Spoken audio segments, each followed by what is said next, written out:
Coup d'État manqué au Bénin, pourquoi le silence d'Azanaï? La tentative de coup d'État déjouée dimanche dernier au Bénin continue de soulever interrogations, suspicions et analyses.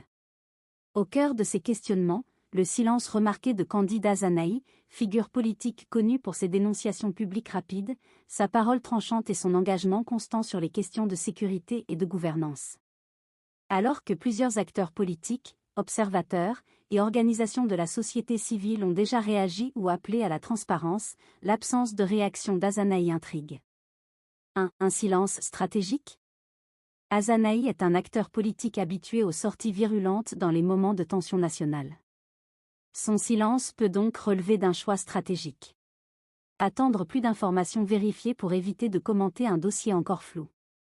Ne pas donner l'impression de s'associer à une récupération politique d'un événement sensible et potentiellement instrumentalisé.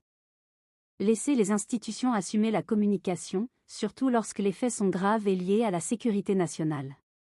Dans une situation aussi délicate, parler trop tôt peut être politiquement risqué. 2. Le poids des relations politiques récentes. Azanaï a entretenu, ces dernières années, des rapports compliqués avec le pouvoir en place, mais aussi avec certains segments de l'opposition. Dans un contexte où chacun cherche à comprendre qui est derrière ce coup d'État manqué.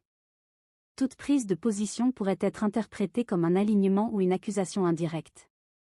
Un silence peut donc servir à éviter d'être récupéré ou mal interprété. 3. L'attitude d'un ancien ministre de la Défense. En tant qu'ancien ministre chargé de la Défense, Azanaï connaît parfaitement la sensibilité des questions militaires, les risques de déclarations publiques intempestives, les implications diplomatiques et sécuritaires. Son silence peut témoigner d'une conscience institutionnelle. Dans certaines crises, se taire est plus responsable que parler. 4. Une lecture plus politique, attendre les failles du récit officiel.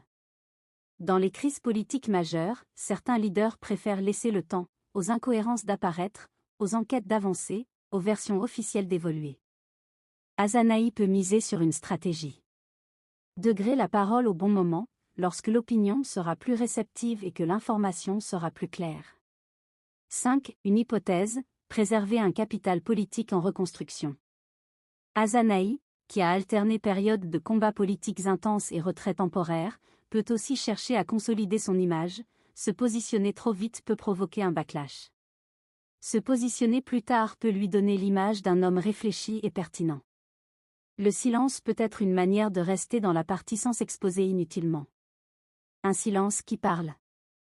Le mutisme d'Azanaï n'est pas anodin. Dans le contexte du coup d'État manqué, il évite la récupération. Il se protège politiquement. Il attend des éléments plus solides. Et il peut se préparer à une sortie plus stratégique.